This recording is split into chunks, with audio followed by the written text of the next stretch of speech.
Think about the world as you experience it. Think about how you interact with technology. Think about how you interact with the society around you. Think about what you can do and think about what you can't do. A lot of what was covered in Magna Carta was related to old feudal privileges that people felt had been eroded. What are the modern day equivalents? What is happening today that you may feel warrants special protection?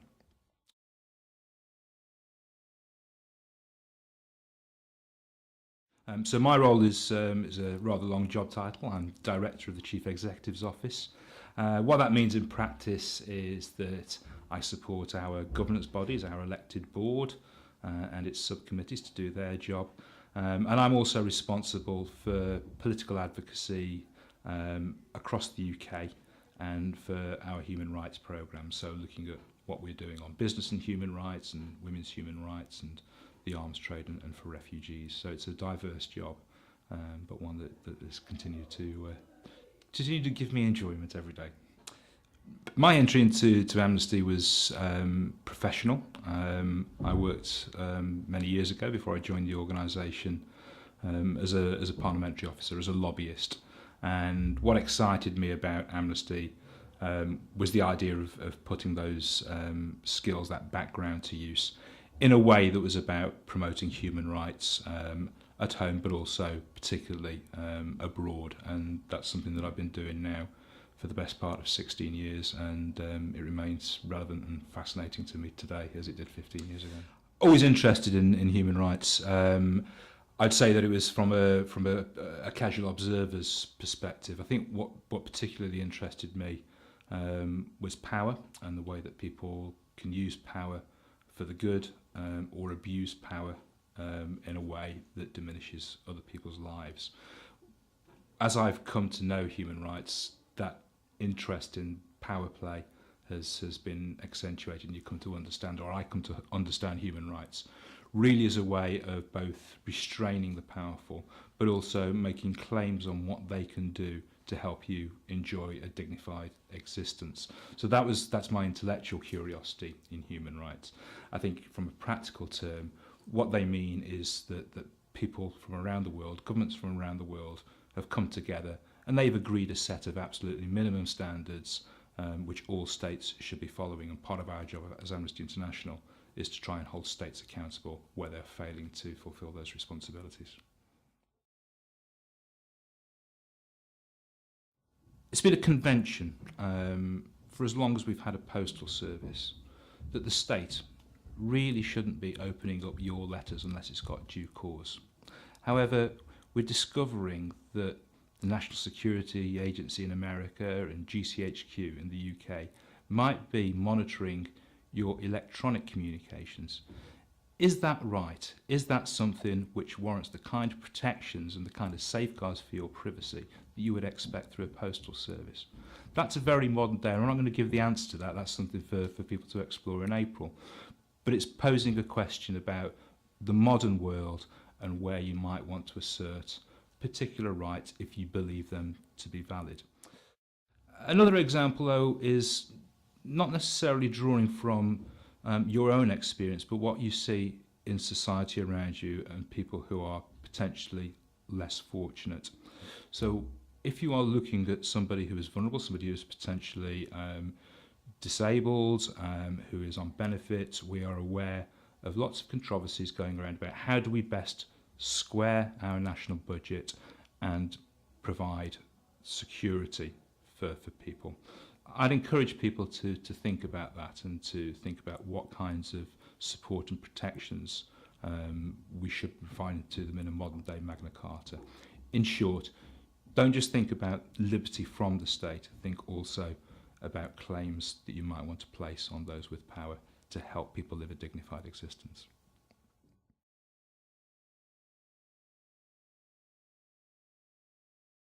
I am one of the campaigners working here at Amnesty UK. My role is within tactical and crisis response campaigning, and my focus at the moment is freedom of expression in Russia and LGBTI rights in Russia, and I've been campaigning on the issues in the country extensively ahead of the Sochi Olympics. My interest in human rights goes quite a long time back, actually, and I've got involved in Amnesty back home in Sweden when I was in my teens. My sister was a member of Amnesty International in Sweden, so I got to know the organisation through her and started a school group myself at the age of 15 and have continued my involvement in the organisation ever since.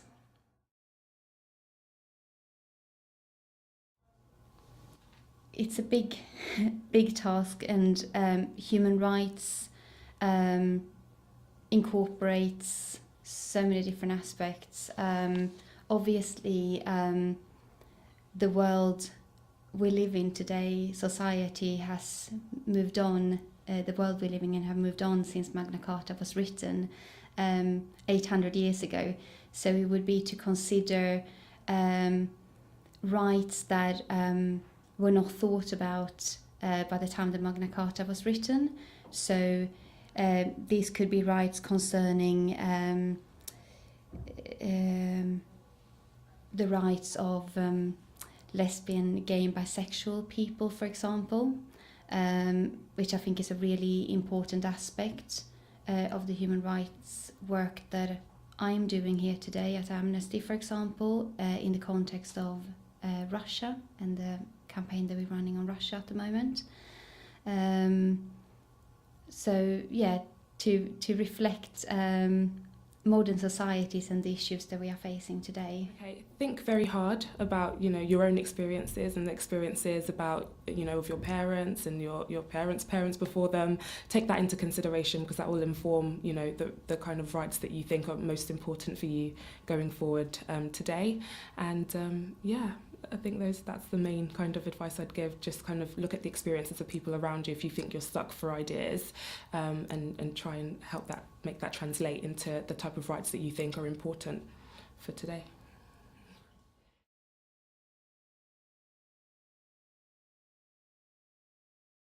What I do here at Amnesty, I'm the Trust and Corporate Assistant, and I basically apply, on one side, the trust side of things, I apply for lots of funding to fund various projects that we have. And then on the corporate side, I account manage lots of the corporate relationships that we have.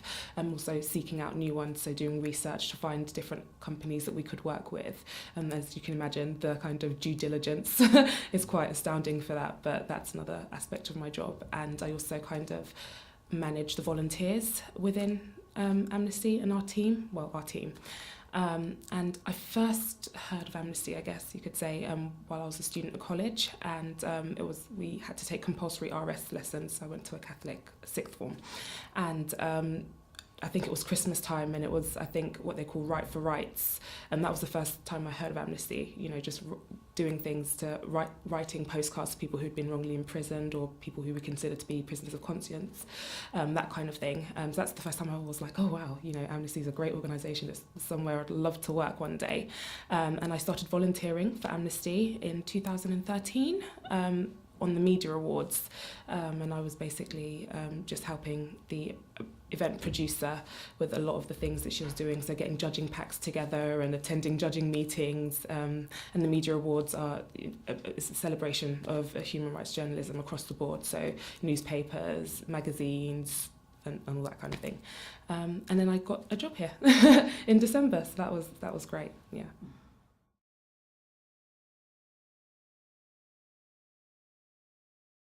I'm a journalist by profession, and most of my previous working life had been as a journalist, mostly on newspapers.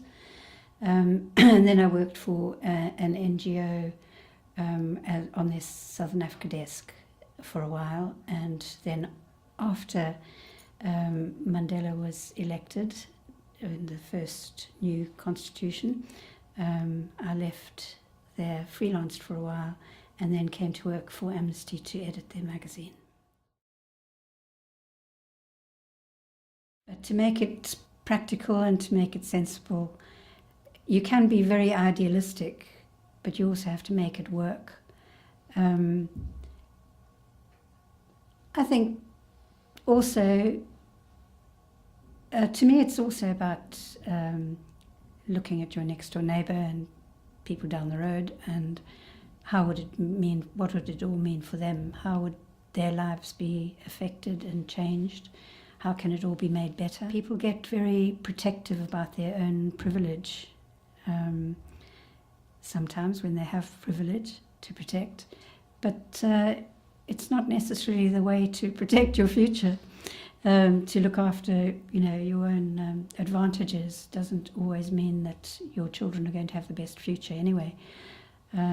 Whereas if you build a national health service,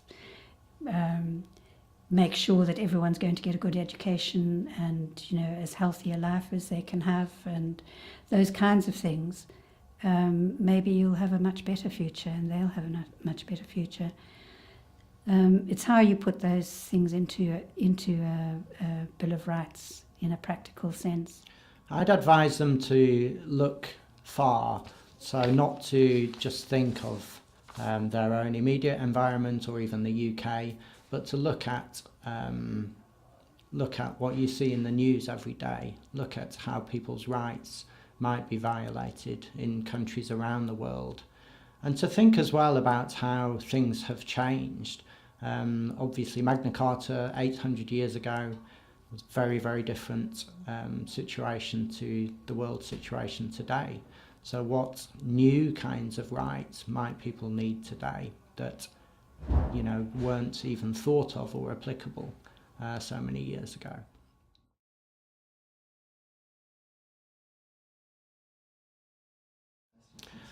Yeah, I think in a way the kind of purity of the message of Amnesty, of especially the old campaigns of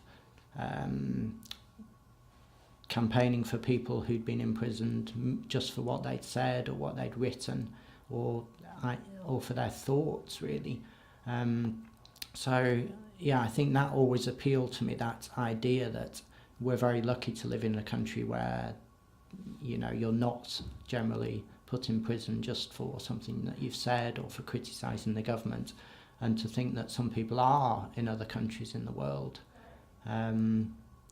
is still shocking. And I wanted to do a small part to try to show those people that that's important and that they're not forgotten, and that hopefully we can change what happens in those countries.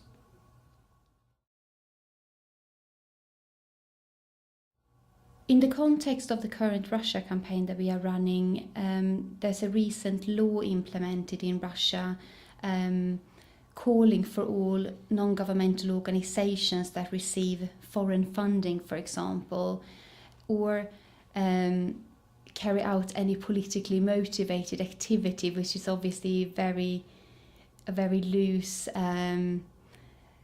definition. And could incorporate so many things, and obviously a lot of non-governmental organisations in one way or another carry out activity that could be seen as political.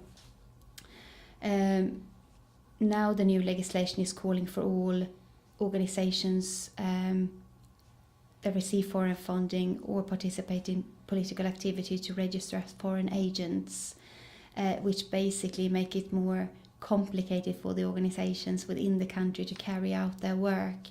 And if they don't abide with this law, they can receive hefty fines, for example. It's also resulted in several organisations being closed as a result of this new legislation. And we estimate that it's about 1,000 organisations that had received visits from the Russian authorities as a result of this law being inspected.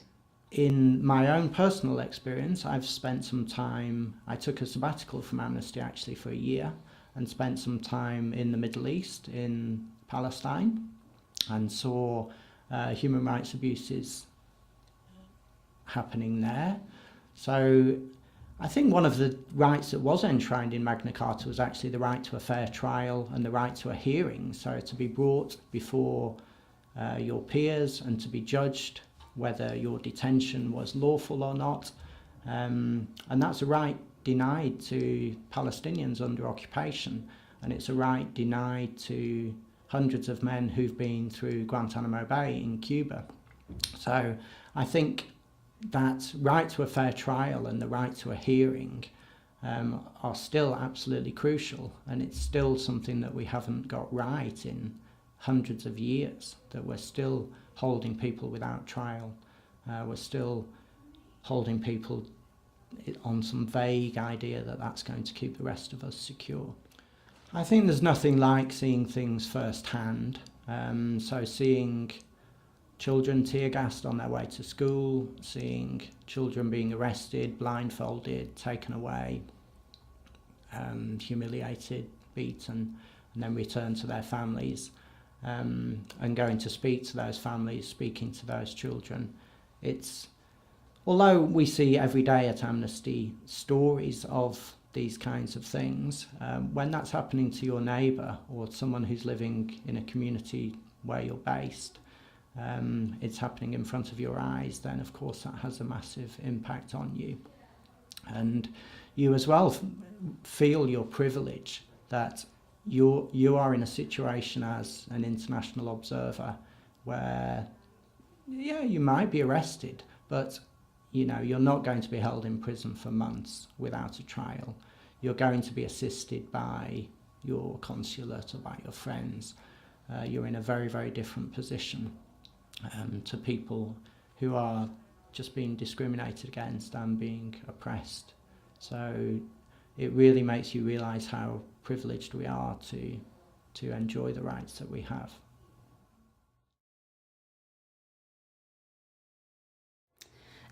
Freedom of expression is a really big and important human rights issue, the right to freedom of speech, assembly and association. And we see these human rights being trampled on continuously throughout the world, and also we've seen that in the context of what has happened in Russia over the last couple of years since President Putin came back into power. So freedom of expression and abuse against freedom of expression around the world is something that has existed as long as we can remember and will exist in the future moving forward. The human rights abuses in the context are the same, but the way that people are expressing their opinions and voice their opinions are different. So over the past few years, we've seen an increased number of individuals, for example, being harassed, intimidated, or imprisoned as a result of expressing their opinions online and through social media outlets, for example. Posting, for example, images from peaceful protest on your Twitter account in some parts of the world can put you at serious risk and sometimes lead to imprisonment. I think as we look around the world, taking a global perspective, what we can see is lots of people who continue to agitate for their rights and continue to come together to make those kinds of claims. What's happening in a lot of countries, in Europe, in Africa, in Asia, is that governments are putting in procedural barriers to people advocating their rights. So, for example, if you want to come together as an organisation, as a group of individuals, you might be prevented to do so either because the state is saying that you shouldn't receive foreign money, if that's what you're doing, or because you have to register to make to have a demonstration or to have a collective political gathering. So they're not throwing you into jail. All as they're doing is providing lots and lots of administrative hoops which you will find very, very difficult to jump over. And it's those kinds of restraints which we are seeing increasingly chilling the human rights activism of people, and that's something that needs to be addressed. One of the other things that we need to get hold of in the modern world is trying to understand the role of multinational corporations, the very great influence that they can have directly over your life, and what kind of restraints can we put in place to make sure that they become something which is good for people and not something which even inadvertently robs people of their dignity or even threatens them. So, for example, we're aware of cases where companies have done things in other parts of the world which have caused serious harm to people and for which nobody is being held account. And processes get convoluted, it becomes very, very difficult to bring them to justice. And I think that's worth bearing in mind when we consider, for example, the Bhopal disaster, which is having a significant anniversary this year as well. Nobody's ever been brought to justice for that, and thousands of people died. So how do you hold corporations to account would be one question that I have, and maximise what they can do for the good. And finally, in terms of what I think is an important issue, are issues around, and this I'm locating this one very much in the United Kingdom circumstances at the moment, and it's around access to justice, where I can understand the need of governments to balance the books, but one of the ways in which the books are being balanced is by the erosion of people's entitlement to legal aid. Now that's something which is going to affect people. The more marginalised you are, the poorer you are, the more you need to be able to rely on legal aid. And its denial can impact on your ability to claim justice, and that seems to me fundamental to a society which is built on the rule of law. For me, I would say women's rights is quite prominent. There are lots of places in the world where women don't have full rights. They don't have the same rights as men, and I think that's something that needs to be addressed properly. I actually, one of my essay topics for university were does the Universal Declaration of Human Rights protect the rights of women? And I was talking about how far it does and how far it doesn't, and that it does in theory, but it doesn't in practice. So there are all these kind of different conventions and declarations and treaties that we have to protect the rights of women. But in reality, is it necessarily enforced as far as it can be? Not necessarily. So I think women's rights is something that is quite prominent, just to make sure that everything that is in the treaties is practiced in real life. And we can see the effect of women having to go to work, and if they want to work wherever they want to work, just not just the kind of domestic kind of work, but working in offices or working within politics, that's what they want to do, then they should be able to do that. And also just kind of forced pregnancies, that kind of thing. There's lots of kind of countries where that's still a big issue. Women don't necessarily have freedom to exercise their sexual and reproductive rights as well. They're kind of forced to have baby after baby after baby, and that that's quite problematic health-wise. So I think women's rights in general, the whole encompassing kind of women's rights, and forced evictions. Again, I think that's really important, especially kind of I'm going to just throw one out, Israel and Palestine. For me, that's really important. All the settlements, the illegal settlements and things like that, I think that's something that we should continue kind of fighting for, making sure that people aren't forcibly evicted for no reason other than, to purify the land or to, to have some kind of monetary gain from it. So those are the two issues I think Amnesty are working on in the future and going forward. Also the death penalty, I'll say that as well. The death penalty, making sure that we get the moratorium on that, making sure that we're working towards changing the discourse of how so we're not kind of thinking about the death penalty as an emotional kind of response to a particular crime, but we're actually thinking about whether it's right to do so, which it isn't. You don't have the right to take someone else's life, whatever crime they've done. It's not necessarily justice, it's just kind of revenge rather than justice. So that's an important one, I think, that Amnesty are going to continue championing. And torture is another one. All across the world, torture goes on in every kind of crevice, even in places you didn't think that it would happen. It's still going on. So that's another thing that you should think about when you're thinking about the rights that you're going to discuss and keep your eye on as well.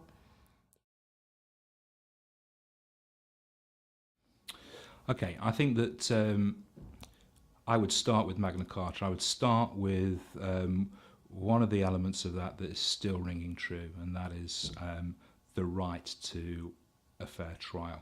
Magna Carta says you cannot just be arbitrarily punished, that you must be subject to a process which is both fair and prompt.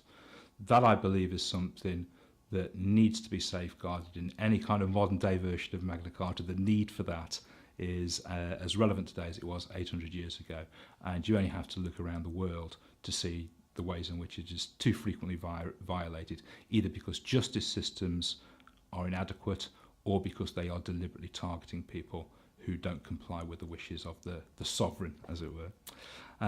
So I would start there. I would also start with what for me is the central idea of Magna Carta, which still resonates, which is that not even the mightiest person or the mightiest body in the land can rule except through the rule of law. So I'd be encouraging people again to think about what are the constraints on the powerful, and I think I'm going to revert to the power of modern technology and say, how would you constrain powerful people, whether it be the state, the king, or whether indeed it be companies? How do you prevent them from using modern technology in a way that could subvert your liberty? That we're all born free and equal to the law, and that we shouldn't be treated differently because of the colour of our skin, or because we're a boy or a girl, man or a woman. I think is the main clause for me that I would include. The law must be treating us, should be the same for everyone, and it must treat us all fairly. I'd like to raise issues relating to new methods of communication. So, for example, we at Amnesty have worked on cases of people who've been imprisoned for sending an email or for posting something on Facebook or Twitter. Things that even a generation ago people wouldn't have imagined. So I'd like people to think about how those kinds of freedoms might be protected in the future. That people should have the right to freely express themselves through whatever media they choose. Great. So the first kind of the right that I thought was quite important was the right to education for everybody. I think it's really important that we know the basics, maths, English and science, and that we really have the opportunity to learn and to read, and even to learn how to read. I think that's really important, because you're going to need, if you want to change the world somehow in whatever career you want to do, you're going to need to know the basics. So that would be my first one, the right to education. And there's so many places all over the world where that right is sadly taken away from people that are still my age, but also the delegates age that we're coming to Runnymede. So just imagine if you couldn't go to school and you couldn't read, you couldn't write, and how that make you feel. And you had in the future you wouldn't have any necessarily the greatest job prospects. If you wanted to be a doctor, you couldn't, because you didn't have that educational background. So that's really important. That everybody, man, woman, child, has the right to own their own property, and nobody has the right to deprive them of that property in an illegal manner or in any manner that isn't kind of justified. I think it's very important that if you have established yourself in a particular home and you are you've kind of established yourself in a particular home, and that's where you see yourself, you've got your livelihood there, and for some unknown reason the government want that piece of land to build a multiplex or something like that, and they decide to just completely come through and take away your home just because they want it for kind of monetary reasons. I think that's completely wrong, and everyone has that right. And if you haven't got a good reason, maybe you haven't been paying your bills, maybe, and evictions and that kind of thing, then that's different than forced evictions. I think forced evictions are bad. And the third one, I would say the right to practice your religion freely. I think you just have to look at the news today and you have to see the kinds of conflicts that we have going on today, and it's basically because a lot of people don't want this particular religion to live there, or it's not in sync with what they believe they want their country to be like, or the culture of the country or anything like that. And there's so many places where if you're a Christian, then you're kind of you're attacked, or you are you're persecuted, or if you're a Muslim or any other kind of religion, you're persecuted if you're in a minority, and I think that's wrong. If you want to believe in God and you have a particular way of believing in God, you have the right to do so, and nobody should tell you that that's wrong or bad, or you shouldn't be persecuted for it. So those are my 3 rights. I think it's a real pause where we can look at the ideas that Magna Carta gives us today, and I think that we can look at Magna Carta as a historic document and look at what was relevant in King John's day to people there and think about what may be relevant today, as well as trying to see what are the ideas that are still resonating 8 centuries later. Magna Carta was a document that in many respects was lost and then refound when people were trying to make an assertion about their need to have liberty from the king. And I think that as people explore it today, they should be thinking, where are the threats to my liberty or to the liberty of people who are less fortunate? And as they think about that, then they might think about what would a modern day Magna Carta look like.